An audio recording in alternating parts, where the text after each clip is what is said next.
You see, in baseball, every year, there's a month that we designate as the trade month, where there's a trade deadline, usually towards the end of July or early August. And this is the time when teams wheel and deal, they throw players this way, players this way. It's really a way for teams to finish the product that they want on the field come postseason time. But here's the thing, sometimes teams that should be in the postseason start out really bad, and they kind of need help earlier than August, earlier than July. That brings us to the St. Louis Cardinals. What's going on with them this year? So let's talk about how the St. Louis Cardinals can get back on track with just a few trades. Here we go.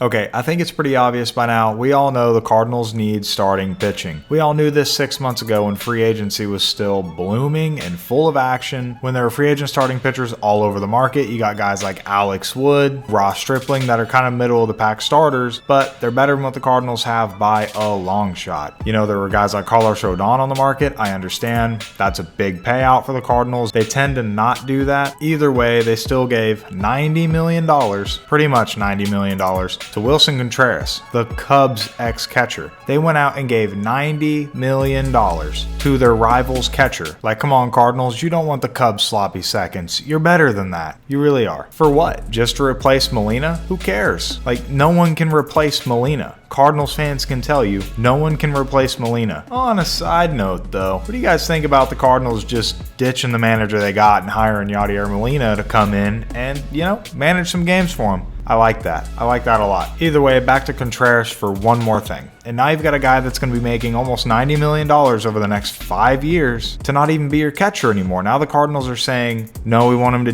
DH or just play outfield and DH, and they're not letting him catch. And then you hear reports of, never mind, he's going to catch. And it's a mess. They're hitting the panic button a little too fast. Who knows what's going on? But there are some teams that are struggling in 2023, like the Cardinals, that might trade some starting pitching. Just maybe.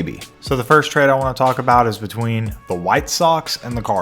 The White Sox have just fallen downhill, and unlike the Cardinals, I don't think the White Sox really have a chance to really bring themselves out of the grave they've dug. And the White Sox have always been good at developing pitching, and they've got two guys that I think are perfect for the Cardinals. So tell me what you guys think about this trade. Lucas Giolito and Michael Kopech for Dylan Carlson and Alec Burleson. Okay, I get it. Cardinals fans out there are going to say, no, not Dylan Carlson, not Dylan Carlson. Come on, Dylan Carlson hasn't had a good year in the major leagues yet. He's still only hitting left-handed pitching. He's not doing a whole lot against righties, and you guys have a lot of depth in the outfield, especially if Contreras is going to be out there. And with Giolito, you get him for the rest of the year, and Kopech you get for this year and next year. And just a few short seasons ago, Giolito actually threw a no-hitter. He was dominant, and then he's kind of fallen off a little bit, so you're going to get him a lot cheaper than you would normally. And Kopech, when Kopech came up, he was throwing 100 miles an hour, 101 miles an hour. He's like having Ryan Helsley as a starter. It could be a win-win for these teams. Dylan Carlson has 3 years of service time left, so he's perfect for the White Sox because yes, you could trade Tyler O'Neill, but the White Sox aren't going to want Tyler O'Neill. He's going to be a free agent soon, so it's not worth it to them. But then once Waino's back, you're going to have Wainwright, Jordan Montgomery, Lucas Giolito, Michael Kopech, and whoever the hell else you want to put in the 5 spot, but I think that dramatically changes that rotation, at least potentially. And yes, I know I didn't mention Jack Flaherty in the rotation. That's because I think he is a must trade at this point. He's a free agent after the end of the year. The man can't stay healthy, and when he is healthy, he's not dominating. He had like one good year back in 2019. He's a must trade at this point. That's why I didn't add him in the rotation. I think if they're going to make some moves, he's the first one out the door, and he's going to be in the next trade we talk about. So stick around, you might like it. Okay, and so the other trade's a little out there, but bear with me. I think the Cardinals and Atlanta Braves should get together for Max Fried. Yes, I know he's on the IL right now, but it doesn't look like anything serious. So the Cardinals get Max Fried and Ian Anderson. Ian Anderson's had a rough go of it with the Braves, but he is very promising, especially if he's with a franchise like the Cardinals that are a pitching factory. So you've got Max Fried and Ian Anderson. Well, who gets you those guys? Tyler O'Neill has to be the front of the package.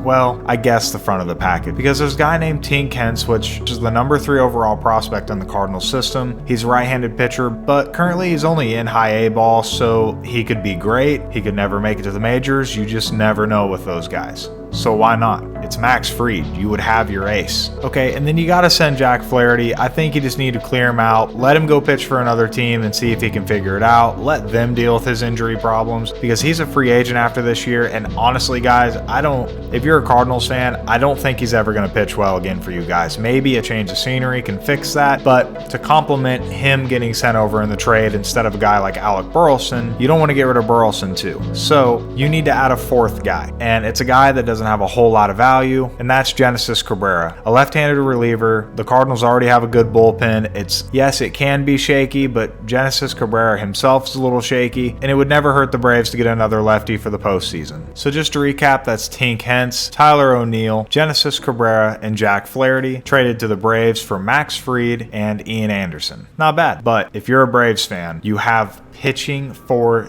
days on that team. Max Fried is a hit, yes, but Ian Anderson, not so much. Your rotation is still strong, and your lineup is by far the best in baseball because you got a lot of lefties that hit really well in that lineup. If you could add another righty power bat with that defense, could you imagine as a Braves fan having Michael Harris in center, Ronald Acuna in right, and Tyler O'Neill in left? There is not a ball that would get down ever. It would be lockdown defense in the postseason too. Plus, hey, you're the Braves. The second Tyler O'Neill is traded to you, he's going to sign a 7-year extension because that's what everybody does when they go to the Braves. Am I right? It's a win-win. But anyways, guys, those are just a few trades that I think the Cardinals should make to help turn their season around just a little bit. Well, a lot of it. Anyways, peace. I love you guys. See you in the next one.